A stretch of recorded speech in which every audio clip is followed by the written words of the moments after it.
All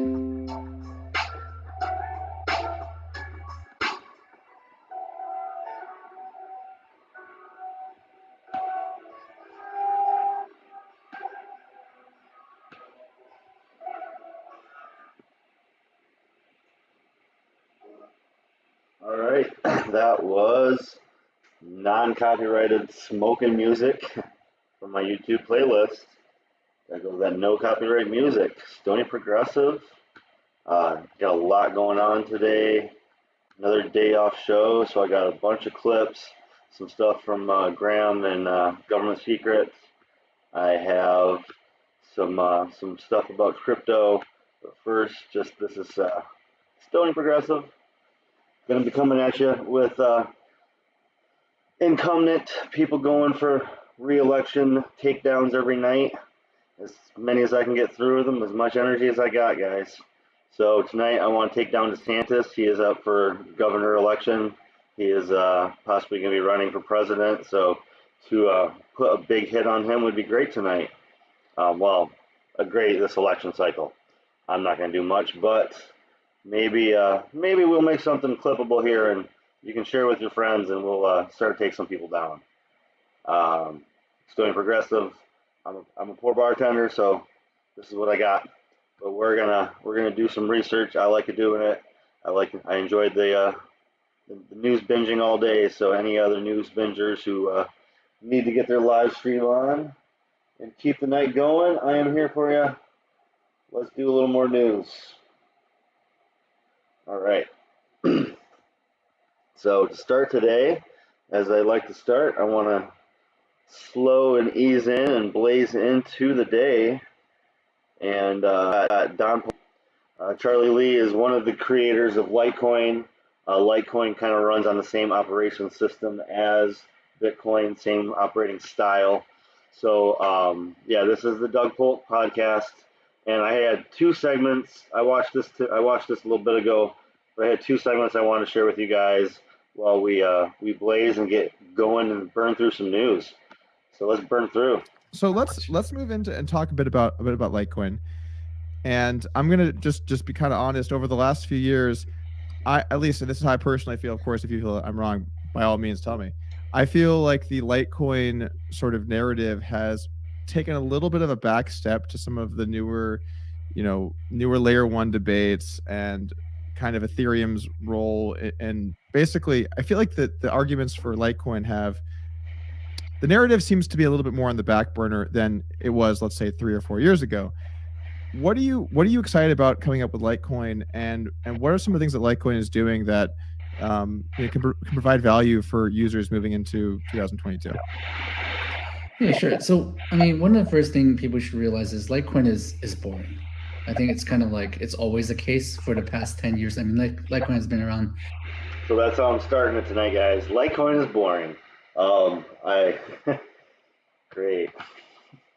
Since 2011, and it's always been boring, right? And the price action is always boring, except for once, a few days every few years, right? So if you're into Litecoin, you have to just accept the fact that it's boring, and that's a good thing actually, because Litecoin is trying to be a currency, right? There's no, just like Bitcoin, you're not looking for excitement or just stuff that taking big risks, right? You want a currency that is stable, that is boring, and it just works. And Litecoin has been working pretty much flawlessly for the past 10 years, right? No, zero downtime, and it just works. People transfer billions of dollars every day over the Litecoin network, and it's secure. It's protected by hundreds of millions of dollars, if not billions of dollars of hardware, and it just works as money. So that's what I've been trying to build. And so the price is not crazy, and most people in the space just care about the price, right? But I care about something different. I care about building a network that is solid, that just works and works well as money. And I think the price will kind of will reflect that over the long term, right? Short term, it just does what it does. I think it's great to embrace the fact that Litecoin is boring. This is what it is. This isn't flashy. We're not trying to pitch you.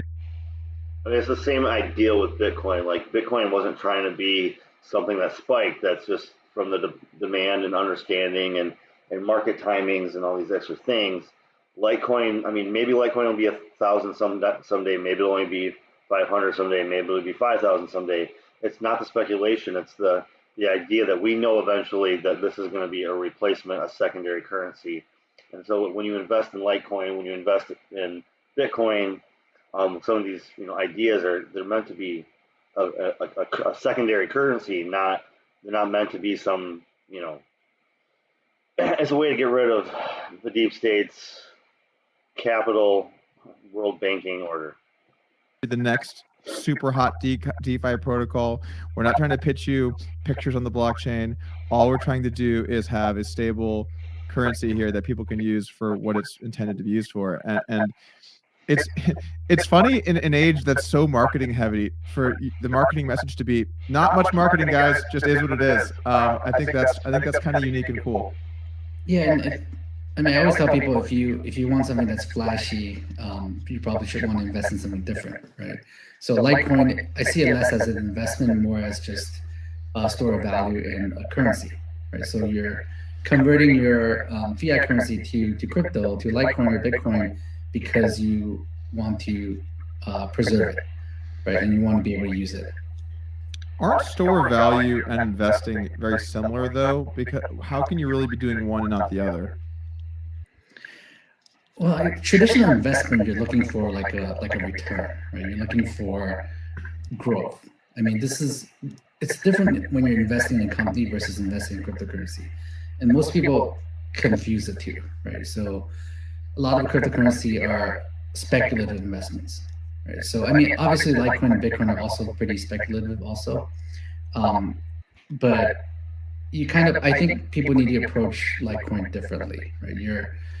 You're moving your wealth into something that is stable, that is store of value, and less into something that is crazy speculative that can go up like 100x in a year, like all these other coins that you see out there. I mean, they could.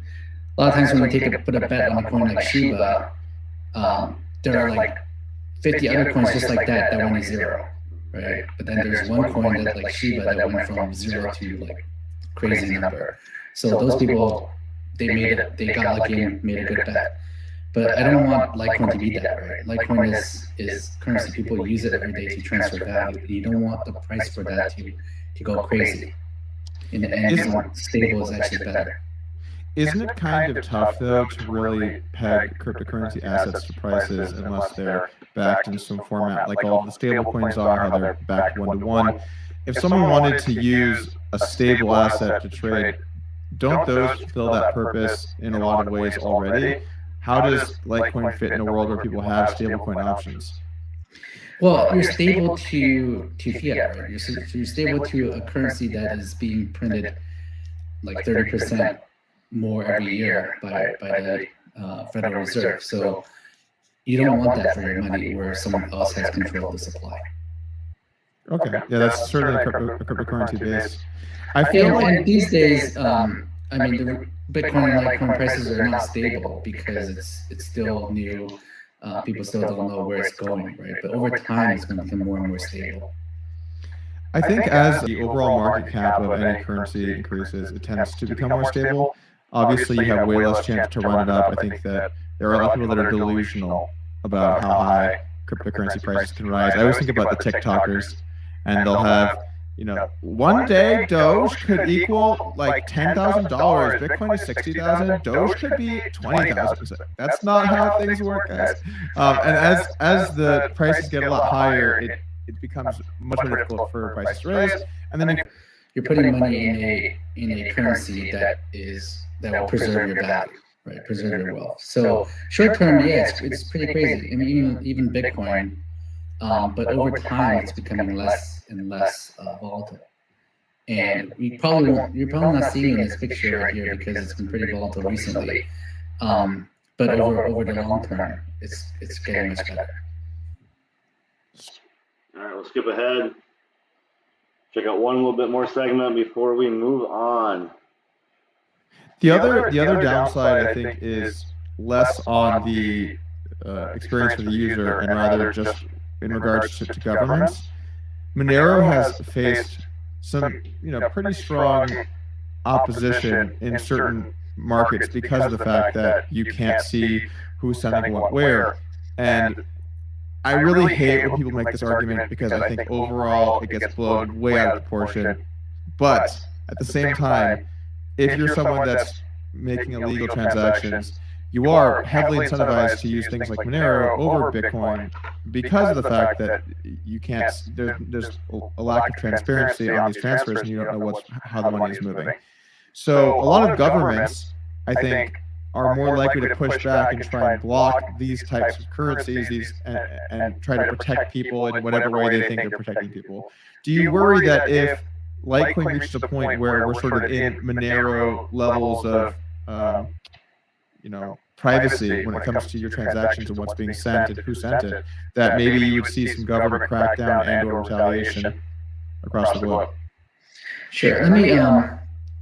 Let me talk about one thing first. So the reason why people use Monero for privacy and manageability reasons is because it's actually a better form of money, right? It acts as a better form of money, right? Because you want money where you have privacy, you have financial privacy, right? This is kind of, I would say, like a right that people should have, which is financial privacy. So Monero and technology like that makes it better for money. That's why people use it, right? It's not necessarily because people use it just to evade government spying on them, right? It's just people want financial privacy. So that said, it's true in this society we live in. The governments are using kind of the monetary rails to kind of track criminals, right? To punish criminals because they don't have, because this is probably like the easiest way they can do it. It's just like how if governments can, they would spy on your phone calls, they would spy on your emails if they can, right? Because that would be easy for them to track criminal activities if they can read every email you send or listen to every phone call you make, right? Similarly, they're doing that with money because they can, right? People are not pushing back that strongly against it, whereas people are pushing back very strongly against phone taps and email taps. So I like to see a world where people actually care about financial privacy more, and they're pushing back against government tapping or spying on their financial transactions, because that's something that they're giving away some of their rights without even realizing it. So, but that said, it is what it is today, and if a coin like Monero, and that's why crypto will keep doing well, because people need their privacy. It's becoming more and more evident that less and less of our day-to-day lives are not being left private. So crypto will increase. It will become a secondary currency, possibly a first currency or tertiary currency in many places. So this will be a continual thing. Guess what? Gonna do a White House press briefing. Oh, Jen Psaki. She, it's fun. I enjoy it, and I guess if nobody says otherwise, I'm gonna keep enjoying her. There was a few minutes here. Actually, I think the whole last segment here was kind of fun. The build up, and then when she does the international people. Why did he commit himself to that? What is it about that timeline that appeals to him? I think he was attempting to give all of you a sense of his process and how much of a priority this is for him to put forward an eminently. It was all about judging and judge. Like I said, they all ask the same questions. Nobody does secondary questions. It's all one or two subjects. Qualified nominee. Looking back, before today, when was the last time that the president spoke with Justice Breyer? I'm not going to get into details of his conversations or engagements with Justice Breyer. Again, it was Justice Breyer's decision to retire, and if he wants to speak to any conversations or his process or notification process, he can certainly do that. Can you say, John, have they spoken within the last couple of months? Have they spoken several times over the last year? I appreciate your effort, but we are going to leave that to Justice Breyer to outline should he decide to. And a question on a different note, the Biden administration has approved more oil and gas drilling in its first year than the Trump administration. So he has a notebook in a hand and a phone in a hand. In its first year, it set a record for the largest offshore lease sale last year in the Gulf of Mexico, is now preparing several other major lease sales. Can you explain why this administration hasn't done more to curb fossil fuel production on public lands and waters? Your allies in the environmental community say that there are other levers you could pull to accomplish more of this. Well, I would first say we have an entirely different policy from the Trump administration on addressing the crisis, the climate crisis, which I'm not even sure that they acknowledged, certainly not in the same way that President Biden and our entire team has. And we've taken a range of steps, including in advocating for a historic investment in addressing the climate crisis that we are still working to move forward in Congress, but we've taken a range of additional steps beyond that. As you know, Sean, I think, and just to be on the level with everybody, a big part of that is because of court cases and legal challenges that have made it impossible for us to stop many of these leases, and that is the reasoning for it. But I understand what you're saying on the legal challenge, but I mean, some climate activists say that there are other ways, either through reopening the environmental review process, or proposed lease sales, delaying them, canceling them. Like there are other levers that can be pulled, even in the face of those court challenges. Well, I would say a court challenge is a significant barrier to implementing our intended policy. And that is, of course, not consistent with our policy, keeping many of these open, but we have an obligation to, of course, abide by the law. I would note that there are also a range of steps that we have taken to address the climate crisis that go far beyond legislation and certainly beyond. Oh my God, she's just put me to bed today. They, I forgot how many boring questions. I just don't want to miss anything good, and then you forget. None of it's that good. I was going to go ahead and go to this guy. Several months ahead of an election cycle, when he's then probably going to turn around to those same college-educated voters and ask them to come out and vote for Democrats in November? Well, I think first, no one has been required to pay a single dime of federal student loans since the president took office. I'm not sure there's another time in history where that has been the case in the first year of a presidency. At the same, and they haven't gone broke. No student money being paid right now, and they haven't gone broke.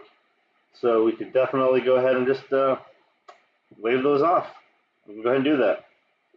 Stimulate the economy. Our economy is seeing one of the strongest recoveries in history, and the president has also taken historic steps to provide relief and he's canceled $15 billion of student loans during his first year in office. Obviously, as we get closer to the timeline in May, we will have to make a decision about what's next, and we've obviously been clear on what we're preparing for, but the president's going to make these decisions based on what we're seeing in economic data and what we feel is certainly needed at this time in the country. Would you say to borrowers who look at, I think the $15 billion number was one you shared yesterday, of debt he's canceled so far, and they say, he can cancel that debt, why can't he cancel my debt as well, if they're not in the particular groups and classes of borrowers he's canceled for? I would say if that Congress sends him a bill to cancel $10,000 in student debt, he'd be happy to sign that into law. Go ahead. Actually, today, Lawrence Tribe told Real Clear Politics yesterday that he likely stands by his past comments that a vice president can't break ties to confirm his SCOTUS nominee. I know you said you were going to check on the specifics yesterday, so I'm just wondering if there's an update on where the administration stands on this. Oh, Mary just asked that question. It's okay. I'm happy to get back to you if we have a legal analysis from here. And then on COVID, we've seen an effort from a few other countries to include a push for living a healthier lifestyle as part of the pandemic response. There's been studies indicating efforts like weight loss can help prevent some of the more serious effects of COVID-19. Why hasn't the president included a push for healthier lifestyles in his COVID messaging, in addition to pushing Americans to get vaccinated? First, we rely on the advice and guidance of our public health officials on how to best protect yourself from hospitalization and death from COVID. And we know that. Then why don't we have get health packs ready at every single place everywhere? Why don't we have zinc, vitamin D, anything any sort of help people get healthy packs available?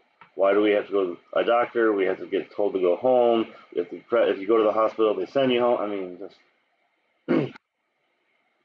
The most effective steps anyone can take are to get vaccinated, get boosted, wear a mask, and those are the steps that we're certainly focusing on. If they decide those are steps that are warranted and have a huge impact on outcomes, and they want to share those, we'd certainly echo those, but we really refer to our public health officials and experts. Hasn't been a advice from the public health officials that the president's been speaking to. Again, we do briefings with our public health officials every week, multiple times a week, and I think what's most important to note is what we know is most effective, which is getting vaccinated, getting boosted, wearing a mask, and those are the components and the steps that we're really focusing our attention on encouraging. Go ahead. Thank you, Jen, so much. I have a quick follow-up on Peter's question and tomorrow, if I may. If the United States and Ukraine are so close together, working together in close coordination, why does the White House say an invasion is imminent and Ukraine say it is not?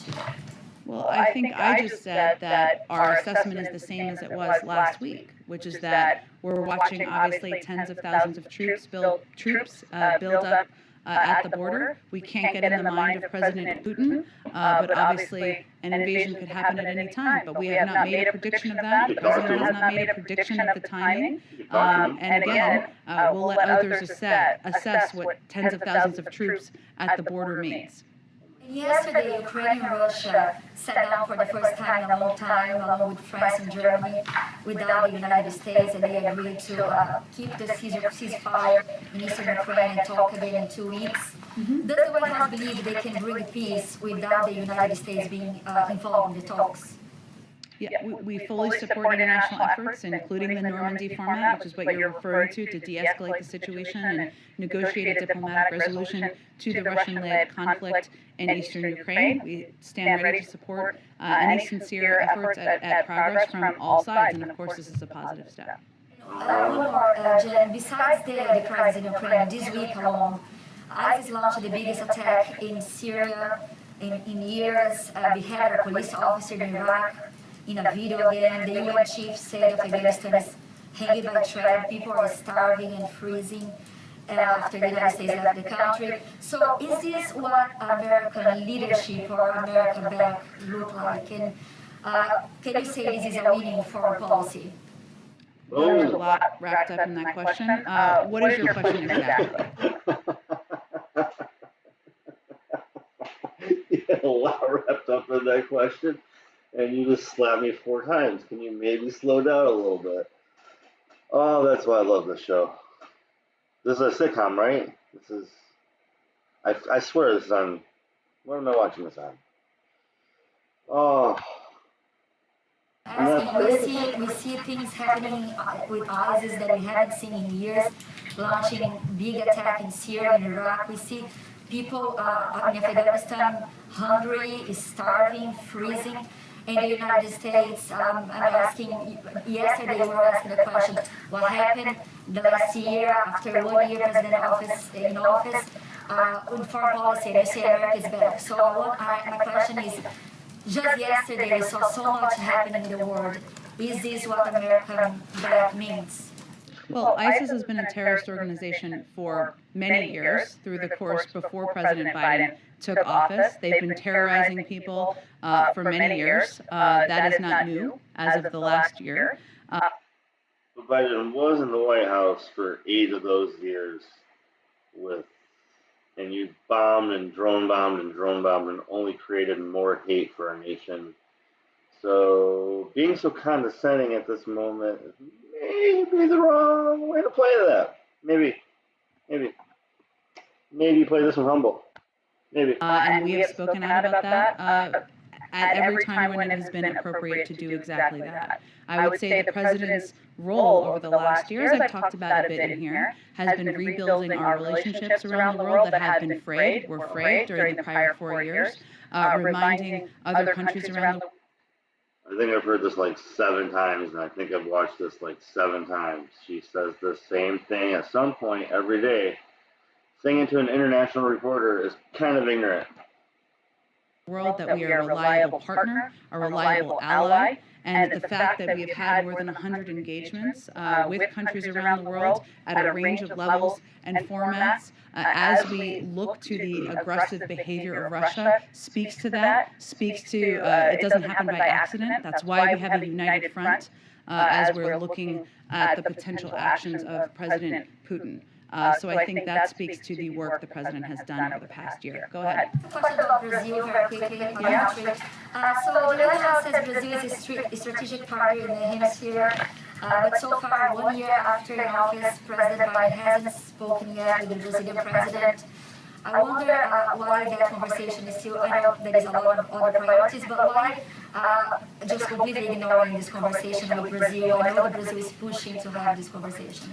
Well, our Secretary of State, our chief diplomat, spoke just a few weeks ago with his counterpart about our shared priorities, including a need for a strong, united response against further Russian aggression against Ukraine. We're obviously consulting broadly across the board, and so I think that certainly is an appropriate, very high-level engagement, and when there's a call with the president, we'll let you know. Go ahead. I think we're moving on. Go ahead. Thank you, Jen. My question is more on the human element of what's happening in Ukraine. In 2014, after Russia invaded Crimea, more than 1 million Ukrainians sought asylum in neighboring countries. Ukrainian diplomats in Europe have said that if Russia invades now, there will be many, many millions more. What preparations are being made to work with the EU to alleviate this potential refugee crisis? Is the U.S. considering allowing Ukrainians to enter the country without a visa, or is it even just material support for potentially housing and feeding millions of Ukrainians who are displaced? Well, I would say you touched on this a little bit in your question. Since the conflict began almost 8 years ago, we have provided, there has been huge humanitarian challenges in Ukraine. Most of the needs are in the easternmost regions, of course, bordering Russia, including Donetsk and Luhansk. We're fighting along active front lines have resulted in civilian deaths and injuries and damage to civilian infrastructure, including critical water supplies. That's already been happening over the past several years, and obviously COVID-19 has exacerbated that. USAID has a disaster expert in the country who's monitoring the situation closely, coordinating with other donors, assessing the evolving humanitarian needs of the Ukrainian people, and liaising with partners to determine what steps may be needed. Now, obviously, if Russia invades, boring spiel. But she obviously gets, like, I don't know, several hours that she just drills in these couple things about, because they know that there's going to be two topics, and if you bring up these two topics, she gets very drony, very boring. So let's finish that there. And oh yeah, not start at that site. Let's start here. The governor of Florida, Ron DeSantis. Stoney Progressive Takedown, somebody up for re-election 2022. Ron DeSantis, and if he gets governor, you can promise that he'll be going for president in 2024. It's already pretty much, I think it's already pretty much said, right? Like, that's definitely what he's going for. He was in the U.S. House, the 6th District Congressional District, so he was a former congressman, so I guess that kind of works with the whole thing here, taking down congressmen.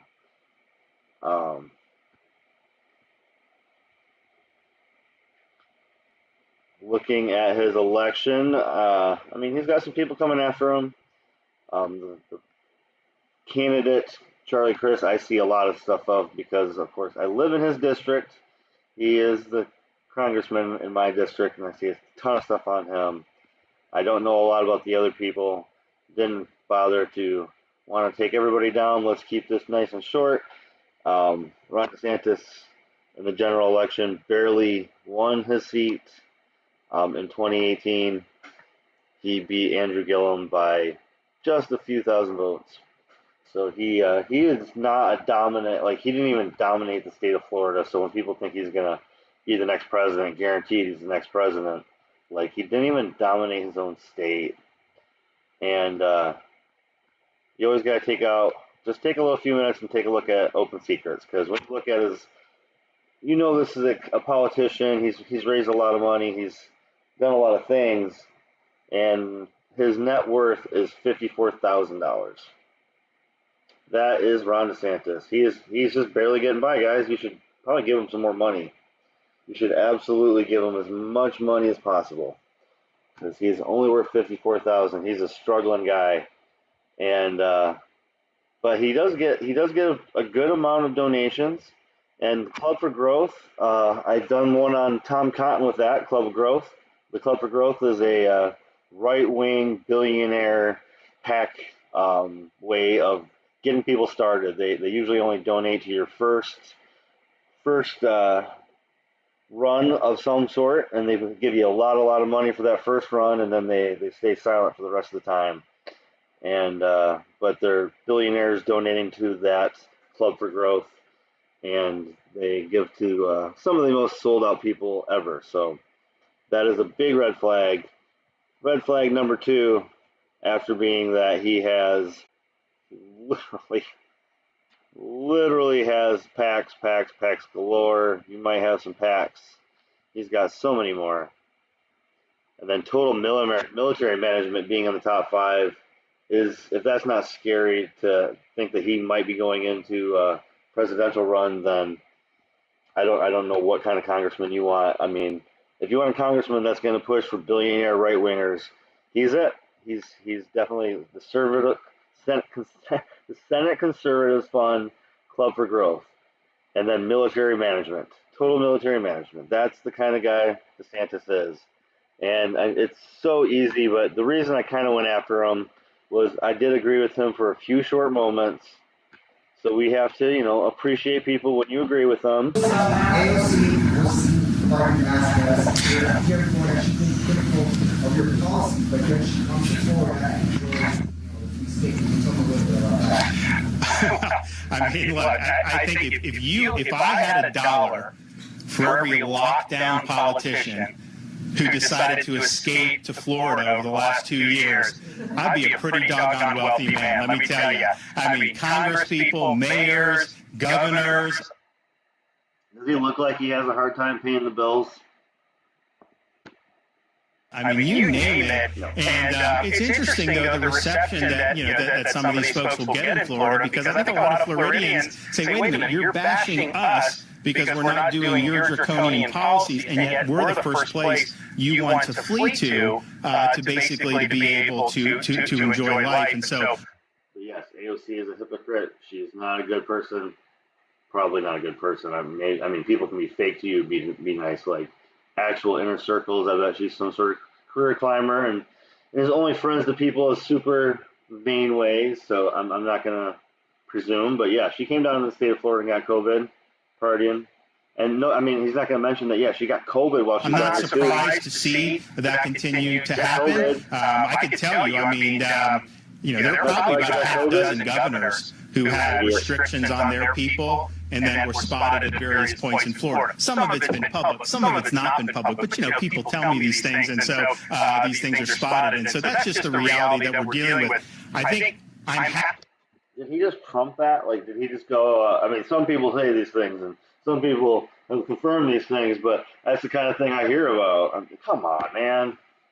Happy, though, that Florida's a place where people know they can come and they can live like normal people. They can make their own decisions. Fauci, again, he's railing against the restaurants. I mean, these poor people have had, they've done very well in Florida because we protected them. But, I mean, this is not a... What'd you do to protect us? You didn't do... What do you...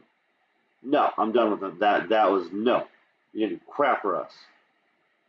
I work down here in the restaurants, and you have done nothing for us. Zero for the service industry. You've opened up the state and asked everybody in the country to come down here, but you haven't done anything for us. You give money to teachers and cops and say how great you are. You've done nothing for us except for put us in the front line. No. Nope. Let's give him another chance, huh? Oh, this is good. Against a community activist who was charged with trespassing at a news conference held by Governor Ron DeSantis. Here's a bit of what led to the arrest. We're here to hold the governor accountable. What's the proper way, sir? Not to follow our First Amendment rights? Public expression, sir, is critical to a functioning democracy. This governor has stood against our rights to protest and to assemble peaceably. He has, by the way. That was like I've seen several. I'm on rally and protest sites, and I get notifications, and I've seen several rally and protests in the capital and a couple of the other cities because he has taken away and he's making it harder to protest, and he's given people the ability to run over protesters with their car if they even are anywhere near the freaking road. And guess what? I see right-wing people, like his followers, protesting vaccine mandates and mask mandates and any kind of thing. They are protesting themselves. So now I'm allowed to hit them with my car because DeSantis made it legal, and they don't even get it. But the libertarians were pushing against him, progressives were pushing against him, and people don't like the way he is anti-free speech, which is not a good thing to be, in my opinion, in my humble opinion. All right, that was in Jacksonville on January 4th. Ben Fraser wanted to confront the governor on his handling of the pandemic while he was led away in handcuffs. Governor DeSantis' spokesperson said Fraser was trespassing in a secure facility. Charges have been dropped against...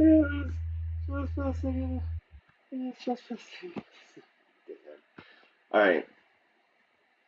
And so, yeah, when you take a look at DeSantis, I mean, he's obviously running for stuff, and he's obviously running for something big because, I mean, just so much stuff within the last 2-3 days on all sorts of different platforms. Also, he's popping his face everywhere he can.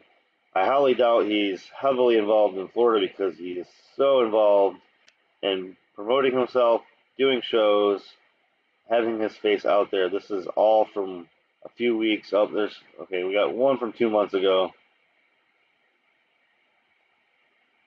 But yeah, so you can see the kind of headlines my governor gets. And again, I'm a voter here in Florida, so I didn't vote for him. I wasn't here in 2018. Don't blame me. I will be voting against him in 2022, so that'll be fun. That gives me some.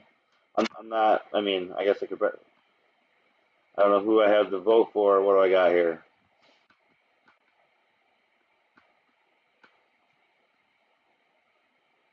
We got a union party, an independent, and a no party affiliation. So I will be looking into you three, I guess, because Democrats are not. I mean, what's the point? What's the point in working within the Democratic Party? They're not worth it. And no People's Party or Green Party, so I guess I'll have to do my own due diligence, and that's what I will do here. And maybe one of these nights I'll go through these three people closer to election. But that is a long ways away, so let's worry about those roads when we did it. And I feel like that is enough of DeSantis for anybody's tongue. We know that he's bought and paid for. That's not a thing. We know he's lying about his money. That's not surprising. Whenever you see that, that's a big red flag. And he's up for re-election right now. And if we can shut him down, then maybe we can shut that whole idea of him being president. Because that's just gross. So yeah, broadcasting from Dunedin, Florida. That's my opinion. That's where he graduated. That's where he's from. I hear people talk great about him. It's usually crazy rich people. I hear people talk bad about him. It's usually people in my industry, servers and bartenders who he's served in the past. So I don't have much good to say about him. And he's not for freedom of speech. So let's just move on, right? I mean, whew. All right. Clear my palate after that one. That's the next, but let's start out. A little comedy bit. I haven't watched it yet. Round 2, second half. Gonna keep it short and sweet and push through tonight, guys. But let's hit this second half. I got a couple of protests, or a protest and a rally, protest and a strike. I'm gonna finish off with some a controversy, a conspiracy theory story. But to start out, I wanted to do a little comedy. Let's blaze another one to get ready for the second back half. Ring, ring, who's this? Jimmy. Yes? This is Vladimir Putin, President of Russian Federation. Oh, hi, President Putin. How's it going? Please call me Vlad. Okay, Vlad. So what's the deal? Are you gonna invade Ukraine or not? obviously with the name that was underneath and the whole thing here, this is a comedy bit. This is a impressionist that does 4 or 5 calls every time they call Jimmy, and then he breaks them up and drops them as bits. Vosht Jedensia. By St. Basil's Bonds, Jimmy, how very forward of you. Please at least buy me dinner first. A gentleman never tells these things. Come on, Vlad, enough with this coy stuff. I'm not being coy.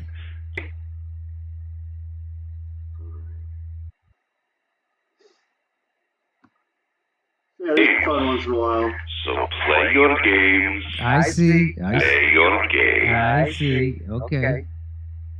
Yes, we are amassing troops along our own border with a non-NATO nation. United States does not care for this. Interesting. Again, this was supposed to be a live reaction, but these can be fun. They can be funny. They can also be a little tedious, the opposite of fun. So I want to do an old school clip. This one was sent to me by somebody. So I have not seen it yet, but I'm not going to get throttled because I'm trying to show Jimmy right now. So let us keep moving, and let's show an old school clip before we move on to the next story I wanted to share from a great source. I've got a secret I would like to go over and personally.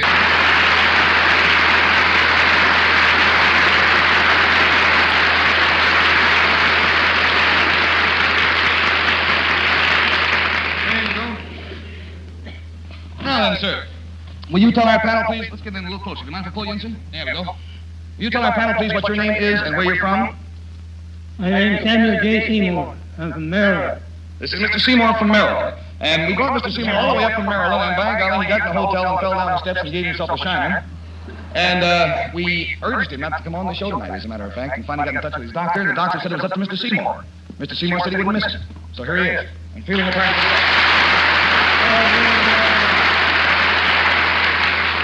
Now then, Mr. Seymour, how old are you, by the way, sir? 96.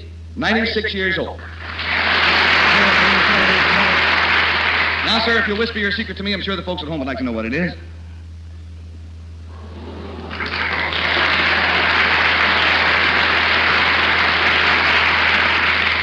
Well, now to help pacify his secret, I will tell you it concerns something that he witnessed. And Bill Cullen will start with you.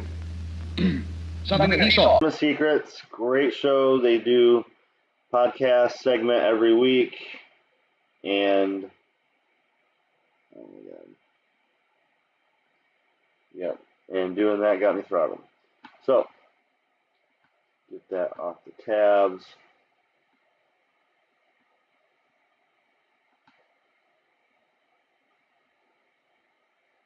There. So, Government Secrets did a bit, and I used to live in North Carolina. I lived there for 5 years. And all right, they're throttling me tonight.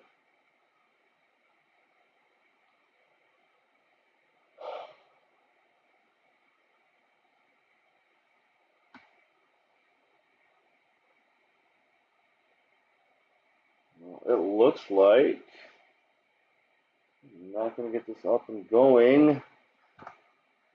Let me try one more clip, guys, see if it kicks me off. Government Secrets, going about North Carolina. And living there, I can confirm it is definitely something you just get used to. U.S. has massive nuclear meltdowns. Weird. Even the U.S.'s military is just careless and dangerous with all of our lives. But, you know, it doesn't take that long to recover from these. Anybody gone to tour that lovely town, what's it called, Fukushima recently? Yeah. It's a nice town. Yeah. It's going well there. Mm-hmm. Yep. One of our allies. It's great. Doing great. It's now run entirely by stray dogs with foreheads. Couple of cats with 2 sets of bodies are running. Yeah. Just somebody's ancestors have risen from the dead, and they're running the town, and some dolphins have grown legs, and that's the mayor. The leg dolphins were already there. Leg dolphins. So we often do moments in history, but every once in a while it's a good time to talk about a subject that is simply largely a government secret, largely covered up, most people don't know about. And so I figured let's spend a few minutes today talking about factory farming. Yay! Government secrets, factory farming. This one's for the kids. Beep, beep. Yeah, so there's a lot of fucking off. Oh man, so, if you watch this at all, if you watch it, like check out the podcast and start from the beginning, because it's about things from the past, so you can use it as an informative device. But the pew-pews and such, Graham gets a good kick out of it. And Lee does not anymore, I don't think. He definitely just smiles and tolerates at this point. Things about factory farming, but I'd be surprised, unless someone really studies them, I'd be surprised if people know all of the horrors that go on. And I'm not gonna, everyone can assume that the animal abuse that goes on is fucking horrific, but that's not mostly what I'm going to talk about, because it's like for people that need convincing on factory farming, they don't give a fuck about animal abuse. So I'm going to talk, I'll mention that a little bit, but I'm going to talk mainly about all the reason it's insane otherwise. So something like 98% or over, well over 90% of the meat in America is factory farm produced. So, gross. When you see meat in America, almost entirely, it's not like a cow wandering around a field and the farmer came out and said, well, it's time to turn this cow into hamburgers. It's a mass production, like horror show. Most of these animals are raised to, spend their entire lives in pens that aren't even big enough to turn around in. But one of the things that a lot of people don't realize is that factory farming, and this is in Project Censor's most censored of the year, factory farming very well could be many scientists believe it's where the next superbug will come from. It's where the next pandemic. Absolutely. If it's not the next one, it's gonna happen where something is gonna get poisoned and kill way too many people. In the hundreds are gonna drop dead in days. Kind of horrible the way our food chain is set up, where you can have one piece of meat from one cow in 1,500 burgers. Kind of messed up program where if 20 cows got sick, that can be in 10,000 burgers. Will originate. Yes! Awesome! Can we bet on it in Vegas? Yeah. Vegas odds on next pandemic coming to DraftKings. Yeah, you use the DraftKings app. Because all of these animals are pinned together on top of each other, they're all, to use the technical terminology, shitting and puking and pissing all over each other, which is normally something you have to pay for in Vegas. They have to be pumped full of antibiotics just to survive in those conditions, which means that when a disease, starts in one of these animals, it floods through the animals very quickly and mutates quickly and is antibiotic resistant because they're all pumped full of antibiotics. So basically, it's like if you had to create the perfect situation to create an antibiotic-resistant superbug, it would be factory farming. Score one for our food system. And that's not what I wanted to talk about. So I'll take your sigh of excitement, Graham. You like hearing about this? I'm so excited. I can't wait for another superbug. I think we're due for one. This pandemic's only been 2 years long. We need another one that's worse. And it's I think it's. I mean, this is why I've been a vegetarian for 20 years. Also, could you imagine if like this pandemic or the next pandemic isn't like, older people die in a hospital from not being able to breathe well with their lungs infected, and it's just like you shit your organs out your ass? I feel like we'd have a very different reaction. Well, that's the other thing too. I mean, people don't realize, that the next one could be like that, where it's not like this long drawn out thing that's awful. I mean, COVID's awful, but like it could just be 10 times worse, where people are just like collapsing and dying, and that's it. And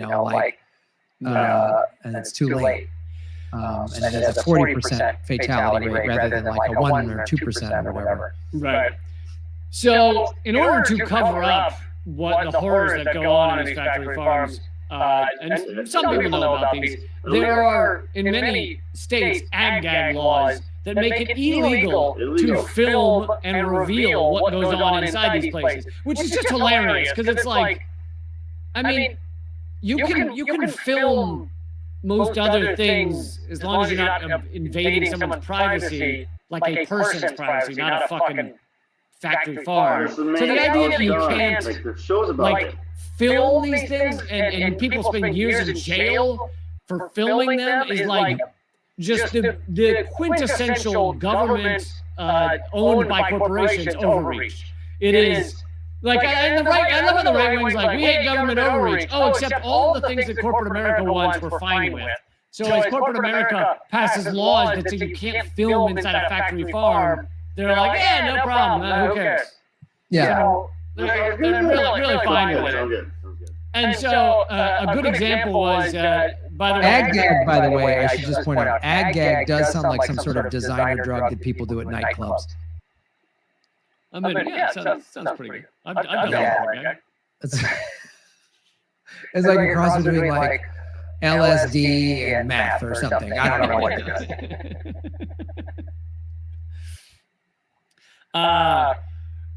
It's funny because I thought it was something when sex with Agnes went awry, but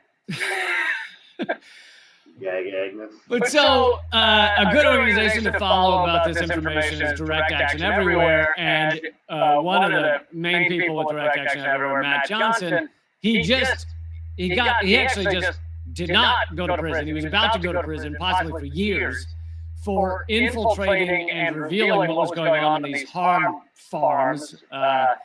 And one of the main things he revealed that I never heard of is many of these hog farms had found a new way of killing the hogs because, it just takes so long to like go up and put a bolt gun to their head or whatever the fuck, or cut their throats. It's just...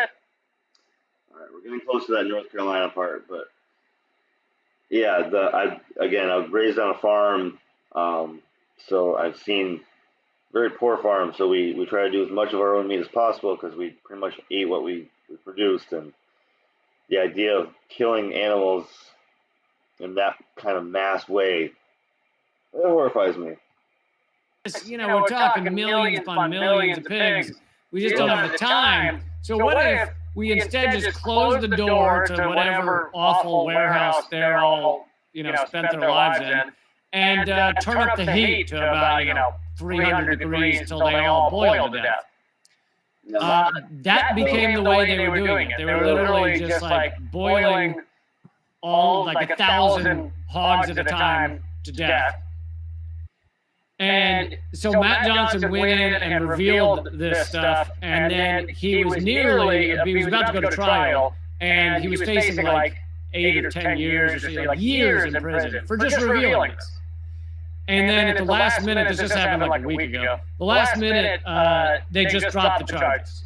And the belief is the reason they dropped the charges is because in order to do the trial, the factory farms and big ag would have to reveal these practices. or that Matt Johnson and his team would be able to reveal them. So rather than have it be in court, in the news, in the public record, they dropped the charges. Hooray! Do you feel like America is just a nation of a lot of serial killers? Just psychos, just somebody. It's been proven that we build sociopaths. Some of them get to the top. Some of them create billions. Thought that up and thought, let's do this and kill all these like just psycho, evil, crazy, like America. America in itself is a psychosis. Like America is a psycho. Well, what it is unfettered capitalism is uniquely suited to take all of the most horrific psychopaths and make them the leaders, the ones steering the ship. Right. So, you can have a lot of systems where you're going to have, 1 out of every 100 people is a sociopath. But in our system, we're like, this guy's upper management. No doubt.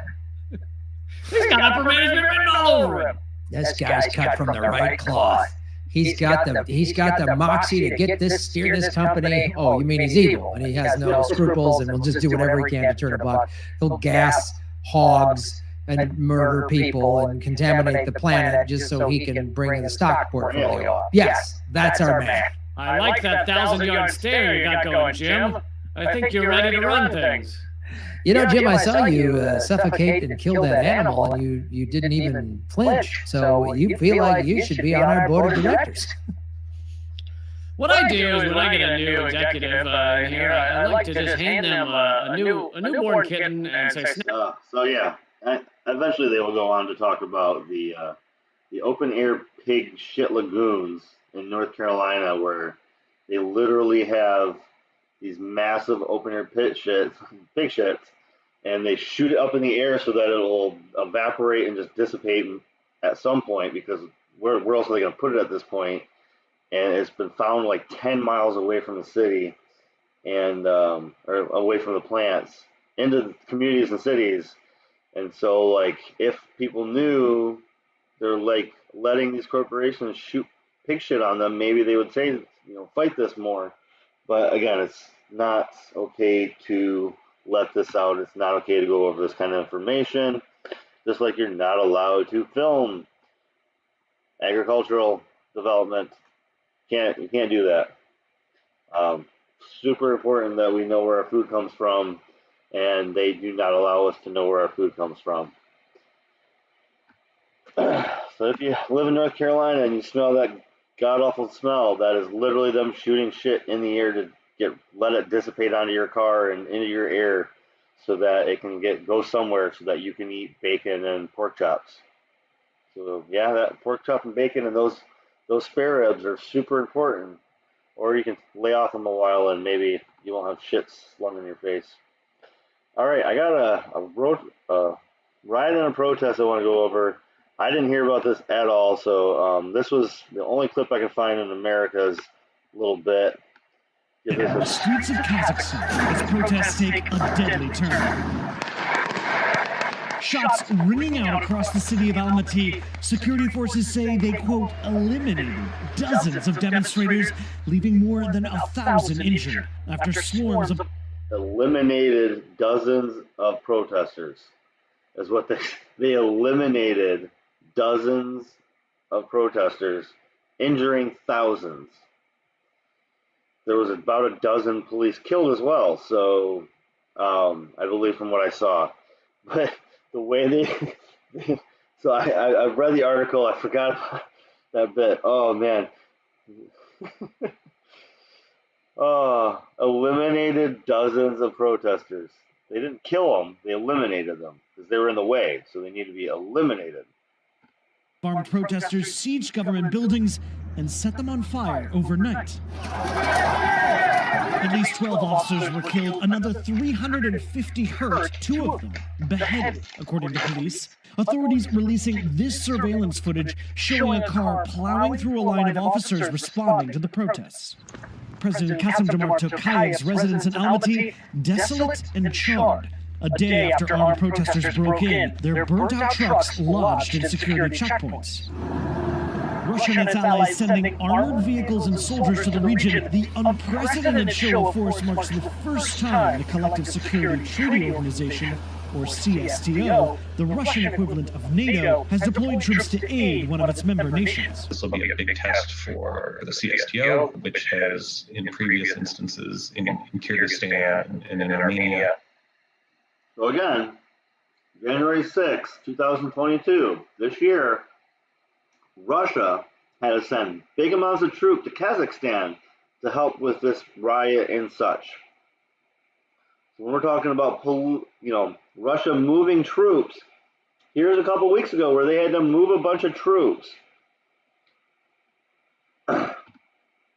Not wanting to take on much of a role, but also a big test for Russia, whether it has the capability to stabilize the situation in a country that is quite important for its own security. The protests in Kazakhstan, which were sparked by anger over a surge in fuel prices, have since exploded into nationwide demonstrations.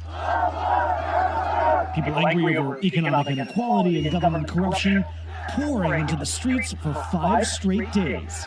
The president conceded to demands to reinstitute price caps on fuel and replace his entire cabinet, but all that has done little to quiet the movement. 5 days straight. That's important. Yeah, not just be out there one day and then come back, or or like the Yellow Vest, come back every single Saturday at least. They did it for like a whole year, but it's about that consistency. You'll push people to recognize you. Tonight, the UN calling for restraint on all sides. People have a right to express their grievances. It needs to be done peacefully, and security forces need to protect that right. The unrest in Kazakhstan, one of the most economically and politically stable former Soviet states, now threaten to destabilize a region already reeling from similar democratic uprisings in Ukraine and Belarus, but with Russian troops on the ground and protesters not satisfied with the government's response, a peaceful end to the conflict is nowhere in sight. Matt Bradley, NBC News. Right. So yeah, that was the one clip I could find from American mainstream media. And this was from Al Jazeera English, so in Kazakhstan. There have been huge protests across the country. It was shocking how fast it went across the entire country. We're talking about a country the size of Western Europe. The larger message they were sending to the government is enough is enough. The president said it was an attempted coup and ordered his security forces to shoot to kill. He even called in Russian. Again, he said eliminate protesters, in which a situation where a dozen or so have been murdered and 1,000 injured, and he said it like they said it like the way they set it up. Troops were back. On the streets, things have now calmed down. But what's behind all this? Is there a power struggle going on at the top? And why are so many people in Kazakhstan unhappy with their government?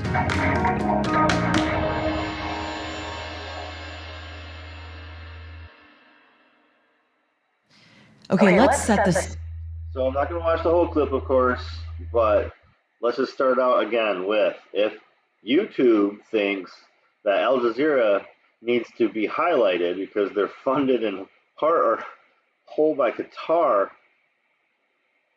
the Qatari government, just like they do for RT, just like they do for Telesur. They're more trustworthy, and in their nations, they're considered more neutral stations. And just because they have English affiliates doesn't mean that, they're Qatari government propaganda. It means that they have more reliability and trust in their home nation, which has allowed them to put it in other nations and do it in other. Just come on, man. Kazakhstan is really huge. It's the size of Western Europe. It's also pretty wealthy. It has the biggest economy in Central Asia and huge reserves of oil, natural gas, and minerals. Thing is, most people in Kazakhstan don't really benefit from that wealth. The average person earns less than $600 a month. And then there's a small group of super rich tycoons, 162 people own around 50% of the country's wealth, according to one report. Kazakhstan has really a two-tier system, one for the oligarchic elites that really benefit the most from the wealth. Yeah, I mean, that sounds so unfamiliar to me. I don't know what a two-tiered system looks like. America used to be multi-tiered, but I'm pretty sure I think we know what a two-tiered system looks like over here now. Of the country, and another one is for everyone else. And for decades, there's been one guy at the very top of that system, Nursultan Nazarbayev. Chlorella is absolutely one of my favorite. This is matcha green tea. That's not chlorella. Chlorella, this is ashwagandha. He was a leading official back when Kazakhstan was part of the Soviet Union and then became president after Kazakhstan got its independence in 1991. Nazarbayev held on to the job for 30 years. No real political opposition was allowed to emerge, and basically everything revolved around him. He built a personalized regime where majority of political decision-making was connected largely to him. For a long time, he was genuinely popular. Even though he was an autocrat, he was popular for how he was able to bring extraordinary economic growth to the country and also maintain political stability. But in 2019, Nazarbayev finally stepped down as president, and his hand-picked successor, Kassym-Jomart Tokayev, became president, in name anyway. Because Nazarbayev stuck around, he kept his title of Elbasi, that's leader of the nation, and got a lifetime appointment to head up Kazakhstan's powerful Security Council. Nazarbayev was really pulling the strings. He was an informal number one in the country, whereas Tokayev was number two. So again, we are worried about Ukraine when this was kicking off the last few weeks. A couple weeks ago, a month ago, we're looking at this being peaked. But we're worried about Ukraine right now out of nowhere. When we're not talking about this. But still, with Tokayev taking over as president, there was a sense that change was in the air. He promised to bring in some reforms and even went on what he called a listening tour around the country. Trouble is, things didn't really change. You have mass-scale corruption, and you have this growing inequalities across different social classes in the country. The people are becoming poor, they cannot afford many things, and then pandemic obviously exacerbated it even further. So when people woke up on the first day of 2022 and saw that fuel prices had doubled, well, that got people going. The protests started off peacefully in a town in the west. But within days, again, a massive country. That whole area of, Asia to Russia, you have China, India, a lot of people. They'd spread across the country. And even though the government quickly reversed the fuel price hike, by this point, the anger had become about so much more. Пускай вот это всему миру распространите, что в нашем Казахстане процветает коррупция. У нас Казахстан превратился в частное предприятие Назарбаева.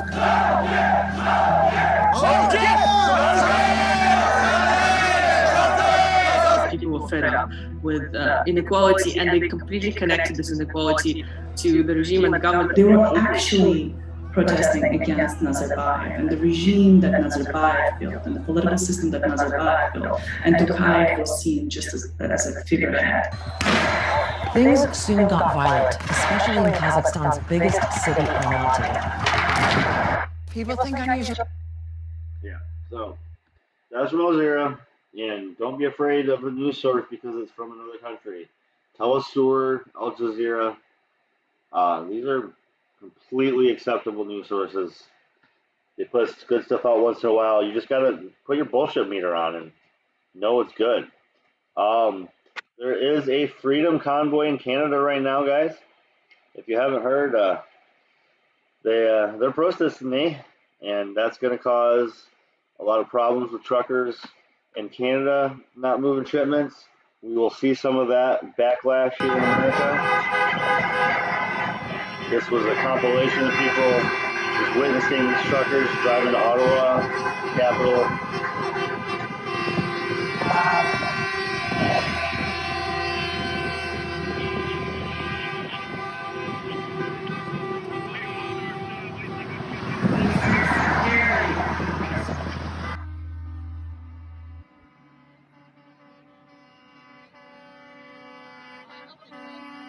convoy still moving.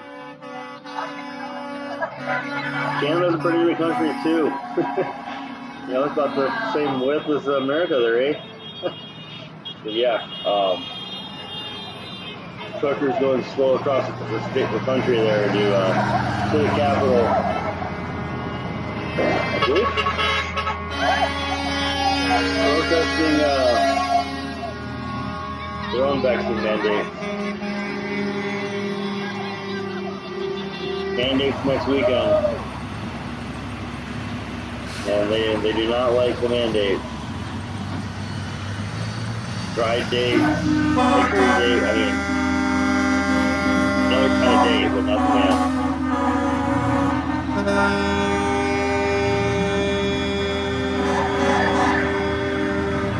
Collection of truckers from TikTok on YouTube, so that's funny.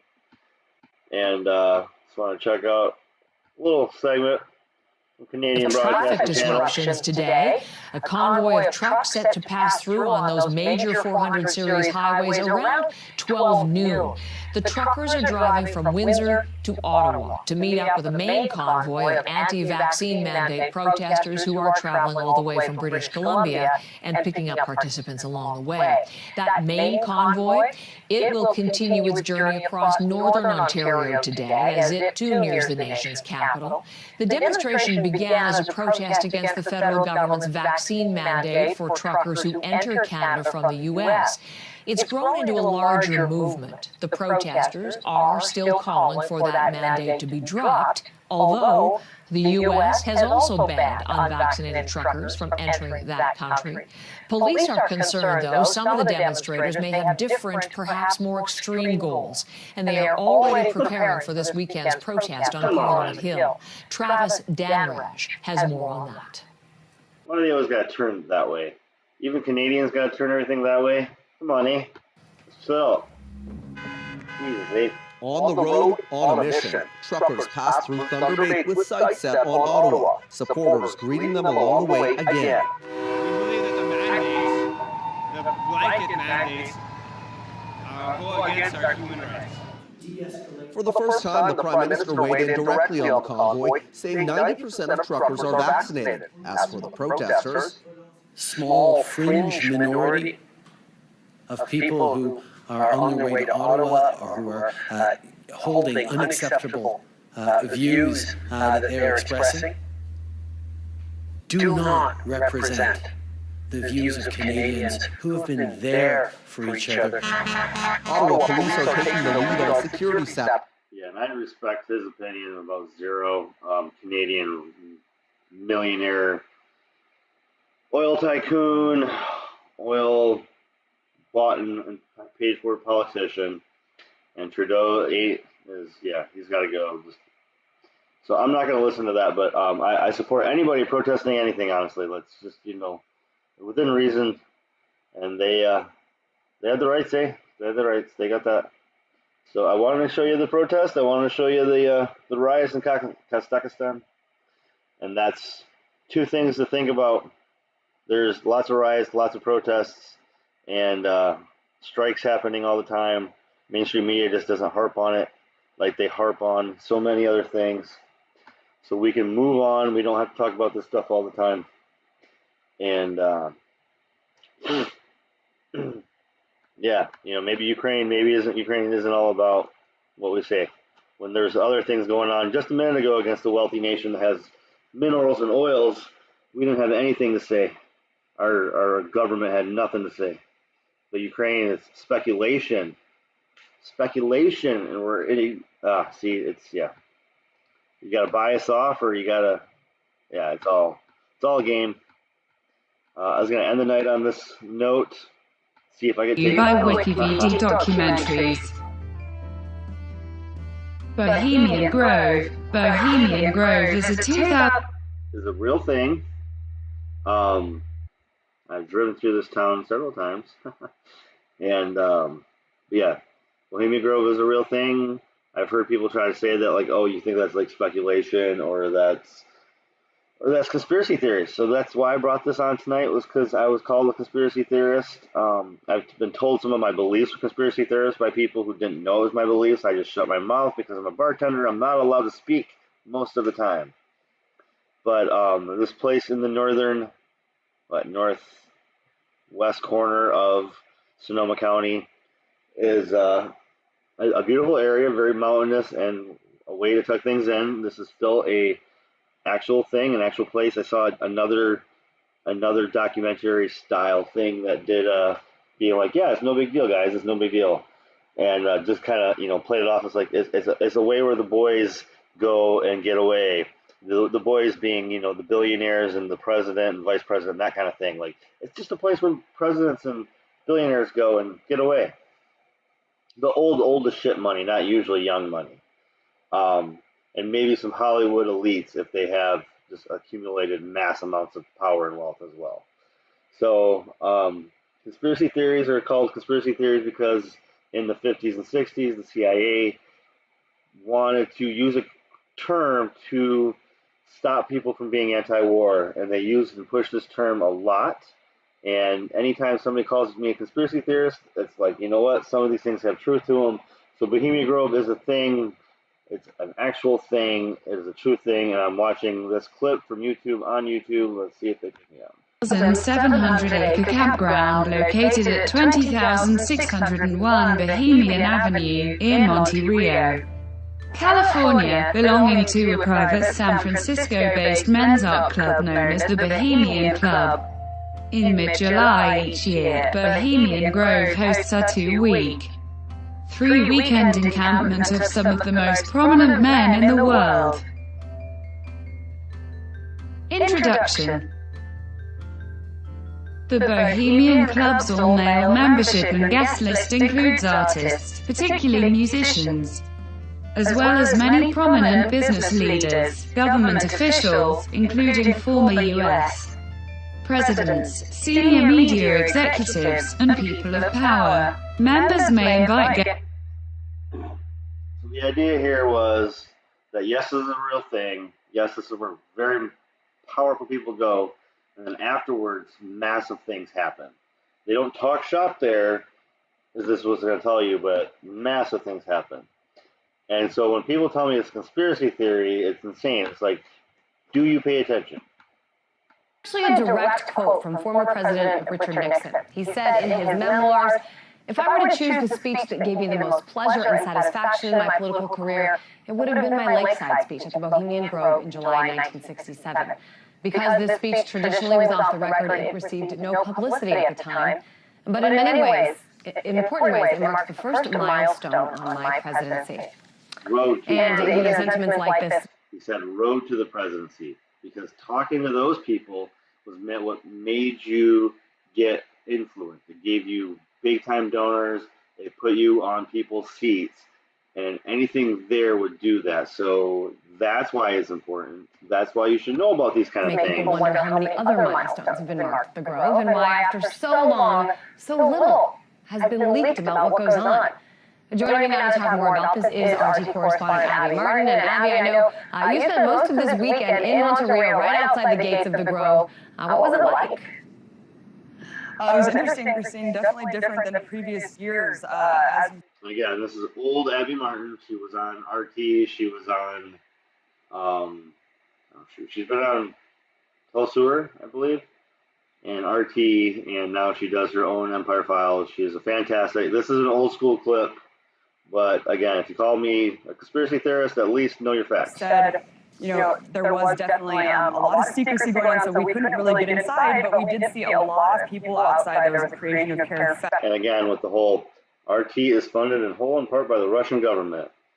Doesn't decredit the source. They just try to decredit the source because they think I've been propagandized. Festival was the first time that the Occupy movement had really come into full force and was calling out the power structures pretty much all over the world. First we had the Bilderberg group, where the Occupy movement kind of merged with those protesters, and now we see them here protesting the Bohemian Grove and its secrecy. You talked, Abby, in your piece about, people wonder why the redwoods are only for the 1%. But, let's break this down. I mean, this is private property. The owner has the right to do what he wants, invite who he wants to his property. Talk about why some of these critics and protesters are most angry about what goes on inside. That's a good point, Christine. I think people are upset. Yes, it is private property, and he does have a right to invite whoever he wants, but when we know for sure that certain policies have come out of Grove. We know that Nixon and Reagan sat under a tree, and Reagan agreed to have Nixon wait to run. We know that the Manhattan Project was originated in the Grove, and those are just what we know. When you have 2,000 of the world's top echelon of media moguls, CEOs, and high-profile politicians getting together, of course, business deals are going to be made, politics are going to be discussed, and who else knows what is really going on there. So I think people are just really outraged about it's just another closed-door meeting that the public has no say at all in what goes on, or no say in any really discussions that happen there. Yeah, and you can't say that if you were part of this, that nothing happened, no shop was talked. Like, you come out of these things, and big pieces of legislation, big pieces of people running for government happen after these kind of events. So yes, it's not a conspiracy. This is something that you can documentally find and look up. That is a thing. Bohemian Grove happens, and do research before you call something a conspiracy. All right, guys.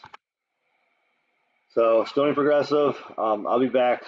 I got a bartend all weekend, so probably 12:30 to 1, be dropping some clips.